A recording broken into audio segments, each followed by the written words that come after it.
Do not clap too hard for her. Those followers paid for the gown, and half of them are fake anyway, my mother said into the microphone, and 58 people in the ballroom at the Hilton Garden Inn in Naperville turned to look at me. By that point, my 3 social media accounts had already been frozen. $147,000 in payouts was being held, and 2 brand contracts had been canceled in writing because someone kept reporting me for fraud, impersonation, and stolen content. I did not know yet that the people doing it were my parents, or that they had used forged consent letters with my name typed at the bottom to make the reports look official. Then a woman I had never met joined a speakerphone call at a family dinner and read one sentence aloud, and my father's hand came off his water glass like it had burned him. My name is Kimberly Ann Mercer. I'm 24 years old. Now let me take you back to Naperville, Illinois on Friday, May 17th, 2024. Before I go on, please take a moment to like and subscribe, but only if you genuinely connect with this story, and drop a comment telling me where you're watching from and what time it is there. I always love seeing where you are all listening from. I remember the smell first. Burnt coffee from the silver urns near the back wall, hotel air conditioning, and that sweet fake vanilla scent they spray into banquet rooms before events. My graduation cap kept slipping because the bobby pins were cheap and I had bought them in a 6-pack at Walgreens on Ogden Avenue 10 minutes before lineup. I was finishing my associate degree in digital media at College of DuPage through a transfer partnership, which sounds smaller than it was. I had built something real by then. Not fame, the work kind. I ran a home and lifestyle account on short-form video, a companion channel with tutorials, and an archive page where I licensed footage and stills to brands, between ad revenue, affiliate payouts, and held contract money that had not been released because the accounts were suspended.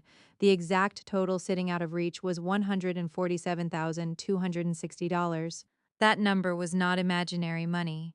It was my apartment lease fund, my tax reserve, my transfer tuition, my emergency account, and the first real boundary I had ever built between myself and my parents. My mother, Denise Mercer, liked to speak in a way that made cruelty sound administrative. My father, Gary Mercer, was quieter, but he had the kind of stillness people confuse with innocence. If my mother was the blade, my father was the hand that held the handle steady. When she said that line into the microphone, there was a small laugh from my Aunt Rochelle at table 6, because Rochelle always laughed a beat too early when she sensed meanness and wanted to survive it. My cousin Talia looked down at her napkin. My younger brother Evan stared straight ahead. I smiled, not because I was fine, because I had learned years ago that my mother fed on visible discomfort the way some people feed on applause. After the applause started again, weak and embarrassed, she handed the microphone back to the event coordinator as if she had just made a charming little joke. My father did not look at me. He adjusted his cuff, folded the graduation program in half, and put it in his jacket pocket. That was the opening wound, but it was not the crime. The crime had been happening for 9 months by then. I just had not found the shape of it yet. Before graduation, the worst of it had started on Tuesday, August 22nd, 2023, at 7:14 in the morning. I know the time because I still have the screenshot in a folder called August Freeze. I was in my studio apartment on North Brainerd Street in Naperville, standing barefoot in my kitchen, eating peach yogurt out of the carton because I was late, when I got an email that my main account had been suspended for suspected identity misrepresentation and commercial deception. I read it twice, then 5 times. I had never bought followers. I had never impersonated anyone. I had never posted stolen videos. My content was boring in the most stable way possible. Cleaning routines, budget meals, secondhand furniture flips, study vlogs, camera gear breakdowns. The type of account that brands love because it is steady and sponsors love because the audience trusts it. I appealed immediately. I uploaded my license, tax forms, brand invoices, and the original files for 6 recent videos. 3 hours later, my archive account went down too. Same reason: fraud, misrepresentation, unauthorized use of likeness. That phrase sat wrong with me. Unauthorized use of likeness is not what platforms send for bot traffic or copyright music. It is a phrase people use when they want to make you sound like a liar wearing someone else's face. By Thursday, my tutorial page was gone too. 3 accounts, 48 hours, my entire income. I called creator support. I emailed every address I could find. I sent clean folders, raw files, contracts, invoices, passport scans, and the original export metadata from my editing software. I was calm on the calls, very calm. The kind of calm that makes customer service people lower their own voices. What I got back was always the same. There have been multiple corroborating reports from affected parties, and the matter is under review. Affected parties, that phrase stayed with me too. Who exactly was affected by my apartment cleaning videos and bargain lamp tutorials? Who was harmed by me explaining how to tile a peel and stick backsplash on a budget? The answer, as it turned out, was my parents' ego. At first, I thought it was a random targeted attack. People online get mass reported all the time. Exes do it, competitors do it, trolls do it because they are bored in rooms that smell like stale weed and carpet dust. But this was different. The complaints were too consistent, the language was too similar. And one specific accusation kept appearing in the review notes whenever I managed to get a human to answer. Family likeness dispute. That made no sense to me until it did. Now let me take you back to Aurora, Illinois on Sunday, September 3rd, 2023. It was 91 degrees and smelled like cut grass and charcoal lighter fluid. My parents had invited me for Labor Day dinner after almost 3 weeks of cold little texts from my mother asking if I was still online and whether I was finally prepared to be honest about that income. That should have warned me. I brought a pasta salad in a glass bowl and parked behind my father's gray 2018 Ford F-150. Their house was in a subdivision off Eola Road with decorative stone mailboxes and no sidewalks. The kind of place where every lawn is cut at the same angle and every woman on the block knows when Amazon delivers. Inside, my mother hugged me with one arm and said, "Your hair is dry. Are you sleeping at all?" She always opened with damage disguised as concern. Dinner was grilled chicken, corn, and that heavy potato casserole my Aunt Rochelle makes with sour cream and crushed potato chips on top. I remember the sound of the ceiling fan ticking because one blade was loose and my father never fixed things once they became part of the house's personality. Halfway through dinner, my mother set her fork down and said, "You understand that if you built those pages using this family, there are rights involved." I asked what she meant. She dabbed the corners of her mouth with a paper napkin and said, "You filmed in this house? You used recipes from my mother. You showed family photographs on shelves in the background. Gary and I have been patient, but you cannot monetize us without permission." I said, "You're not in my videos." My father finally spoke. "That is not the standard." That sentence told me everything and nothing. It had her language in it, but his confidence. I said, "What standard?" My mother looked at me with that maddening school principal face of hers. "The standard of decency, Kimberly. You have made private family life public for money. It is vulgar." There it was, the real issue. Money. My parents had known I was earning decent money online for about a year, but they did not know the amount until July, when I made the mistake of telling my brother I had put $40,000 into a high-yield savings account and was trying to keep enough back for taxes. Evan still lived at home. Nothing traveled through that house without becoming public property. After that, my mother started making little comments. "A girl your age does not need all that money sitting in one account, or if you were raised properly, your father would not still be carrying the line of credit on the garage remodel. Or families who love each other do not hoard while others carry debt. Hoard." That was her word for me, not handing over money. I had given them money before. 700 for my father's truck brakes. 1,200 when my mother said their property tax escrow was short. 460 for my brother's books when he swore he would pay me back. Small amounts, always urgent, always temporary, never returned. I stopped in June of 2023 after I realized my mother's emergencies arrived in the same week. She got salon highlights or bought another crystal lamp from HomeGoods. At that Labor Day dinner, I said very quietly, "If you are asking me for money, just ask me." The room went still. My Aunt Rochelle cleared her throat. Evan stared at his plate. My father took a sip of iced tea and placed the glass down with too much care. My mother smiled. "I am not asking for money. I am reminding you that revenue built from this family does not belong only to you." I left 21 minutes later, I know, because I checked the receipt from the Shell station on New York Street, where I pulled over and cried in the parking lot. 9:47 p.m., $20 on pump 4. If you have ever had that moment where you know something is wrong but do not yet have enough facts to name it, you know how dangerous that in between can be. People like my parents live there. They count on your confusion because confusion burns time and time burns evidence. Keep listening because the first person who helped me was someone who had stayed quiet for years, and what she said changed the entire shape of the story. And if this kind of story hits something real in you, subscribe. It helps more than people think. 3 weeks later, on a Tuesday evening at 6:12, I got another email from platform support. This one included two attachments. They had not meant to include them, I'm sure of that. One was a generic notice. The other was a scanned PDF of a complaint packet someone had uploaded through a reporting portal. The packet was 8 pages long, on page 2. In a box labeled basis of claim, someone had checked family privacy misuse, false representation of consent, and commercial exploitation of household images.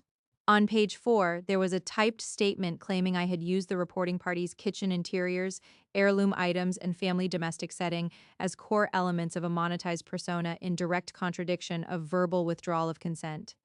Nobody talks like that except people who want to sound official.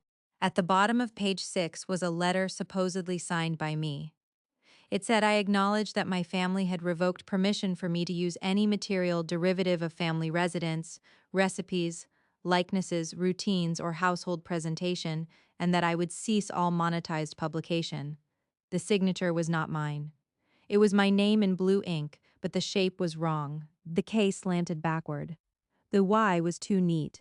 My real signature has always had an ugly hard loop in the middle because I learned cursive from a fourth-grade teacher in Wheaton who wrapped every letter too tightly. I took screenshots, I saved the PDF. I printed it at the FedEx office on Washington Street because I wanted a physical copy in my hand. Paper slows panic down. It gives it edges. That night, I called my cousin Talia, who was 31 and worked in compliance for a hospital network in Downers Grove. Not a lawyer, but the most methodical person I knew. She picked up on the second ring and said, "How bad is it?" I said, "Someone forged my name." She was quiet for 2 seconds. Then she said, "Come over, bring every email." Her apartment smelled like coffee grounds and cedar because she kept little cedar blocks in her dresser drawers, and the scent leaked into everything. We sat at her dining table under a pendant light that buzzed faintly, and she looked through the packet page by page. "This wording is copied," she said. "Nobody writes like this in a family complaint. Copied from where?" She started searching phrases. By 10:37, she found the source. 3 sections matched boilerplate language from a creator rights template on a digital intellectual property forum. Someone had patched it together from online language and then customized it with references to my videos. That was the first hard edge. The second came from Talia herself. She leaned back in her chair, tapped page 4 with her fingernail, and said, "I need to tell you something, and I should have said it sooner." Her voice changed when she said it, smaller, more ashamed. "In July, your mother called me and asked if platforms took family privacy complaints seriously. She said she was worried you were filming around the house and making money off everyone. I told her I did not know much about creator policy and that she should leave it alone. Then she asked if a signed family statement would carry more weight." I remember the exact sound the apartment made then. The refrigerator compressor turning on in the kitchen. I asked, "Why did you not tell me?" Talia looked down at the packet. "Because I thought she was being dramatic. I did not think they would actually do something, and because I was tired, Kimberly. We all get tired in that family, and tired people stay quiet too long. That is how they get away with so much. Not because nobody sees it, because people see it and decide not to be first." I did not yell at her. I did not tell her what her silence had cost me. Instead, I opened a new folder on my laptop and named it Report Timeline. I kept building. Over the next 6 weeks, every morning before sunrise, I sat at my tiny kitchen table with a legal pad and made columns. Date, time, account, reason given, email address, attachment, caller name, outcome. I requested every copy of every notice, every support transcript, every escalation summary I could get. I saved email headers. I downloaded metadata from the PDF. I zoomed in on the print grain around the forged signature and compared it with scanned cards my mother had mailed me over the years. I also started looking at my own content like an outsider. Which videos had family references? Which had been filmed in their house back when I still lived there? Which old clips had my mother's blue and white canisters in the background?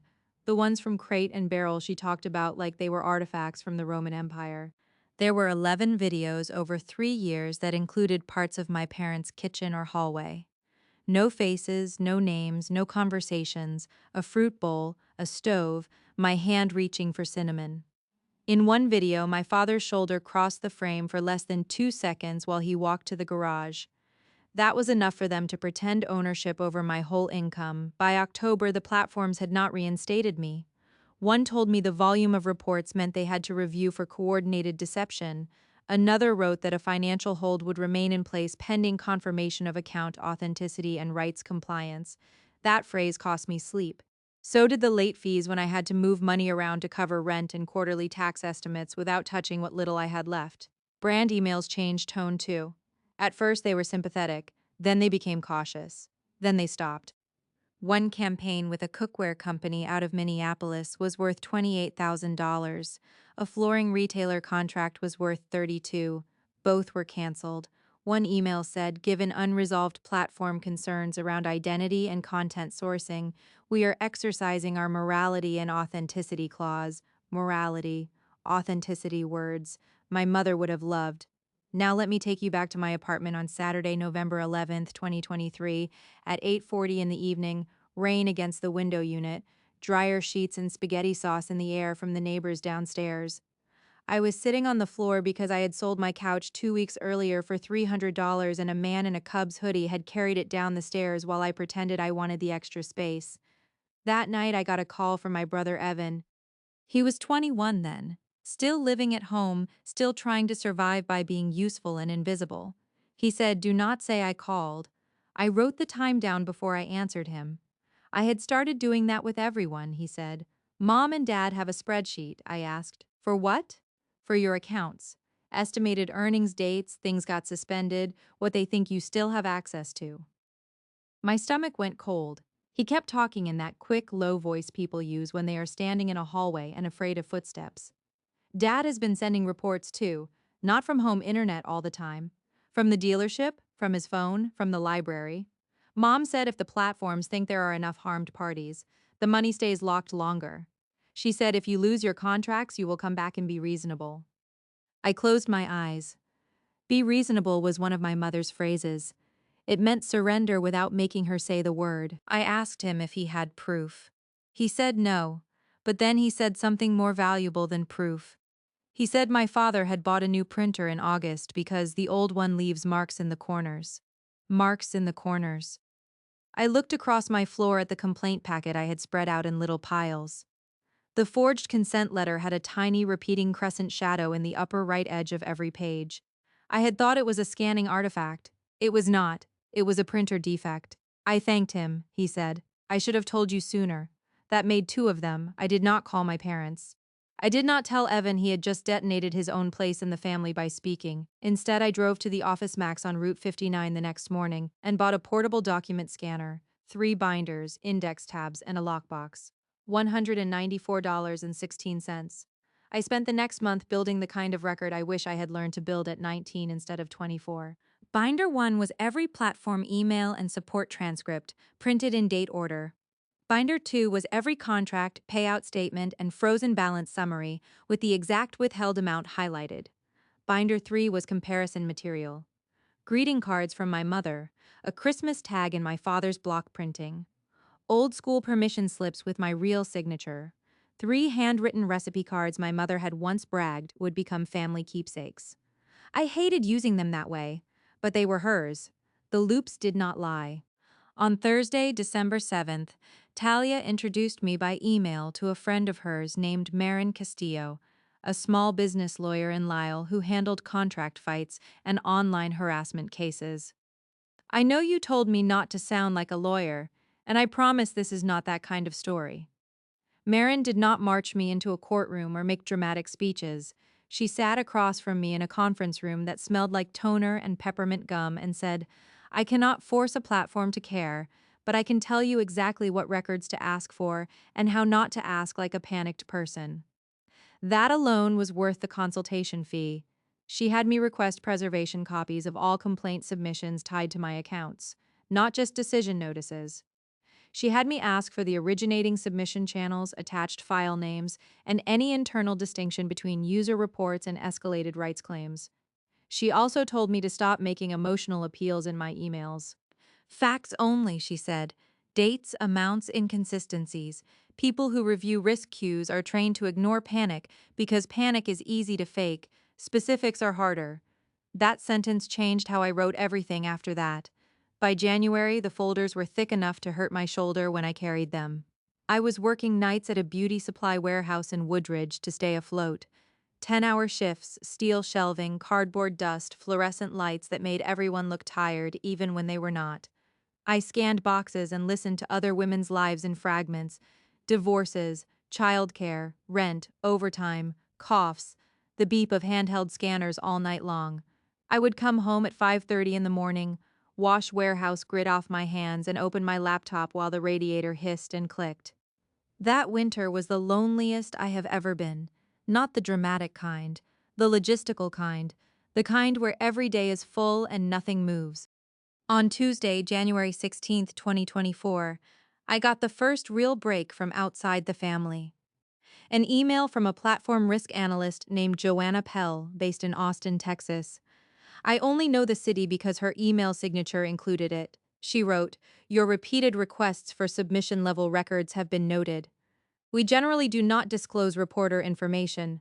However, because you allege forged supporting documents and financial harm, this matter has been referred to Trust and Safety Investigations." I read that line 6 times sitting in my car in the warehouse parking lot with the heater blowing dust and old coffee smell through the vents. Then she asked for the thing nobody else had asked for yet. Please provide any evidence that the attached consent withdrawal letters were not authored or signed by you. Not if, were not, that one sentence gave me oxygen. If you have ever had your reality bent by people who trained you from childhood to doubt yourself, you know how shocking it is when a stranger simply says, in effect, "Show me what is true." No performance, no family politics, just evidence. I sent Joanna everything. And what she sent back 6 weeks later is the reason my parents do not speak at church events anymore. I overnighted a packet to Austin on January 18th, 43 pages, signature comparisons, metadata screenshots, timeline chart, contract loss summary, a notarized statement from me, a separate statement from Talia about my mother's July phone call, another from Evan who finally agreed, after I promised I would never tell them he had talked unless I absolutely had to. There was one more thing in the packet. A photo of the forged letter under angled light, showing the pressure pattern where someone had traced over a printed signature guide. Marin had suggested it. Forgeries are often lazier than people think, she said. She was right. On February 28th, Joanna called me at 11:18 in the morning while I was at Aldi on Ogden buying eggs, spinach, and the cheapest coffee on the shelf. I left the cart by the freezer section and took the call in the seasonal aisle next to plastic planters. Her voice was careful, not warm exactly, but human, she said. "We have identified coordinated reporting activity tied to your account suspensions."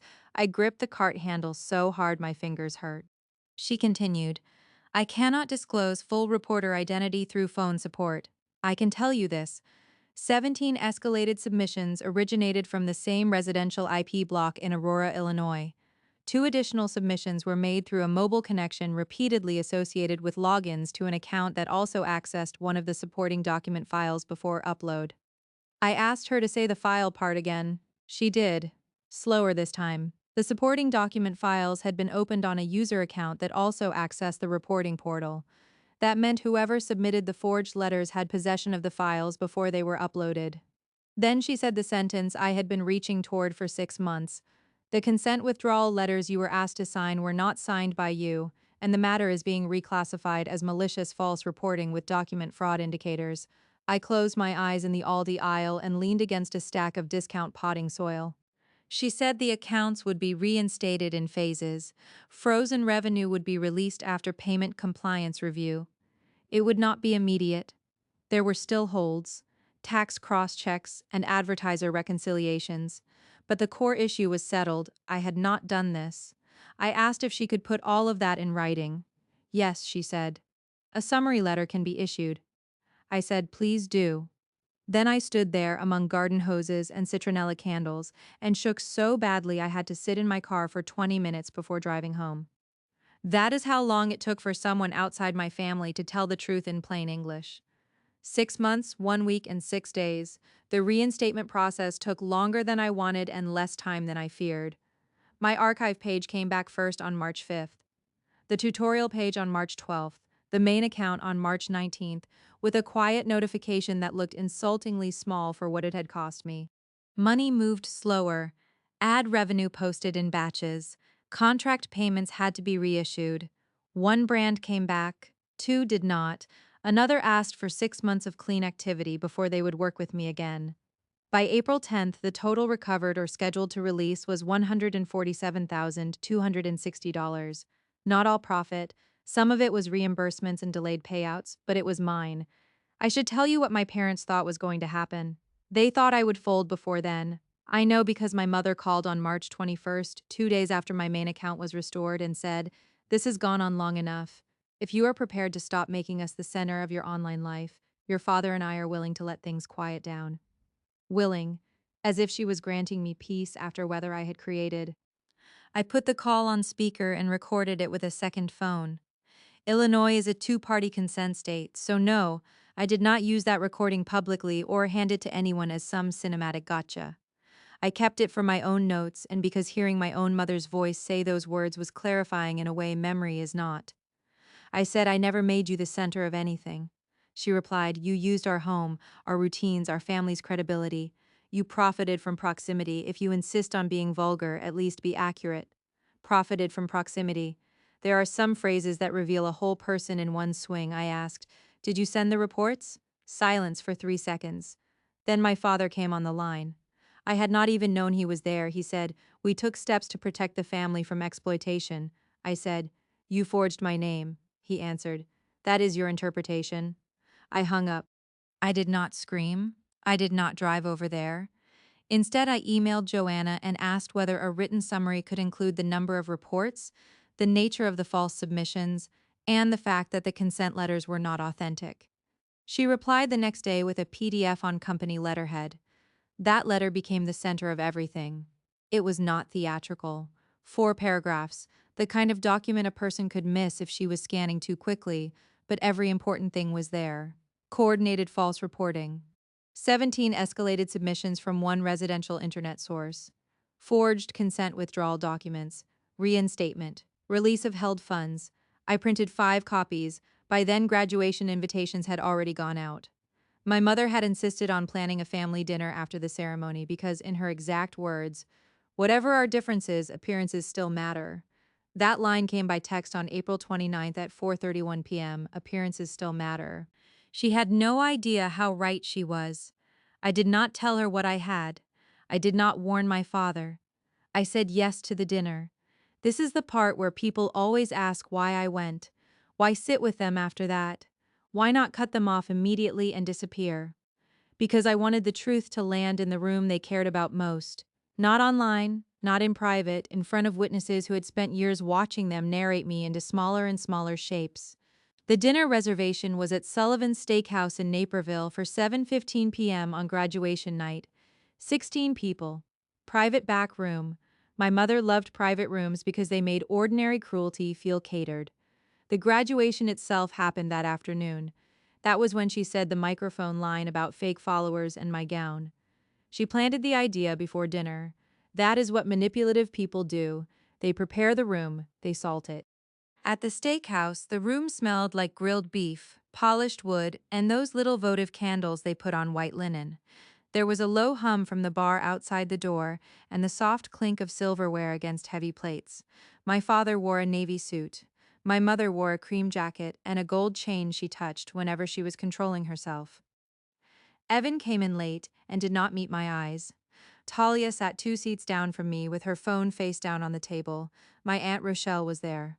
So were 2 family friends from church, Marion and Steve Pollard, because my mother liked an audience with plausible deniability. Halfway through salads, she lifted her wineglass and gave what she called a few words. She talked about sacrifice, family, how difficult it had been to support a daughter determined to do everything publicly. Then she smiled at the table and said, "But perhaps now Kimberly will choose a career with substance instead of asking strangers for attention and calling it work." A few people laughed softly because social discomfort makes cowards out of decent people. I set my napkin down. Then I said, "Before dessert, there is a call coming in that everyone should hear." My mother's face changed by less than an inch. That was how she reacted to danger. Not with drama, with tiny recalculations. She said, "This is not the time," I answered. "Actually, it is." At 7:58, my phone rang. I had arranged it that afternoon with Joanna's assistant after asking if she could confirm the status of my account restoration in front of my brand manager, who had also agreed to join because one of the canceled contracts was being reinstated. The call was not some legal ambush. It was a business clarification. That is what made it so clean. I put the phone on speaker and set it beside the bread plate. The room went quiet. Joanna introduced herself by name and role. Then Nadine Foster, a brand partnerships director from Minneapolis, joined the line. Her voice had that crisp northern softness some women have when they are used to saying hard things politely. Joanna said, "Kimberly requested confirmation of the basis for reinstatement and payout release. We can confirm that the prior suspensions were caused by malicious coordinated false reports. 17 escalated reports originated from the same residential IP source in Aurora, Illinois, and supporting consent withdrawal documents were determined not to be authentic." Nobody moved. The air conditioner vent made a faint rattling sound over the back corner of the room. Someone outside laughed at the bar. Inside, 16 people sat perfectly still. Then Nadine said, "For our records, we also confirmed that the authenticity concern which paused the cookware contract was based on those same false reports. We are reissuing payment in the amount of $28,000 and reinstating the partnership." My father took his hand off his water glass. My mother said, very softly, "I do not understand what this is." Joanna answered her without knowing who she was. "This is account confirmation for the affected creator. That is the beauty of an outside person telling the truth. They do not know where to be delicate." Talia reached into her bag and slid a printed copy of Joanna's summary letter across the table toward me. I passed it to my Aunt Rochelle first, not because I trusted her, because she was the family switchboard. If Rochelle saw something, everyone eventually saw it. Rochelle put on her reading glasses. Her lips parted. She read the first paragraph, then looked at my mother, then back at the page. My father said, "This is a misunderstanding," one broken sentence. That was all. My mother did not deny it right away. That is what I remember most. She looked at the letter as if language itself had betrayed her. Then Evan spoke, quietly, but clearly enough for everyone. "It is not." Every head turned toward him. He looked sick, pale under the restaurant lighting, jaw locked so hard it jumped when he swallowed. He said Dad was sending reports from the dealership and the library. Mom had the files on the office computer. I saw the spreadsheet. Silence. I had not asked him to do that in the room. I had not wanted to blow him up in front of them. But once the outside confirmation landed, he stepped out of the shape they had assigned him and there was no putting him back. My mother turned to him with that cold, measured face and said, "You should think very carefully before speaking again." He answered, "I did." That line still lives inside me. If you have ever watched someone in a family break formation for the first time, you know it is not loud, it is terrifyingly quiet. And once it happens, the whole architecture shakes. We were not done yet. Because the money was coming back to me, but my parents were about to lose something they had been counting on for nearly a year. The Pollards left first. Steve stood, mumbled something about an early morning, and put cash on the table, though he had not paid for anything.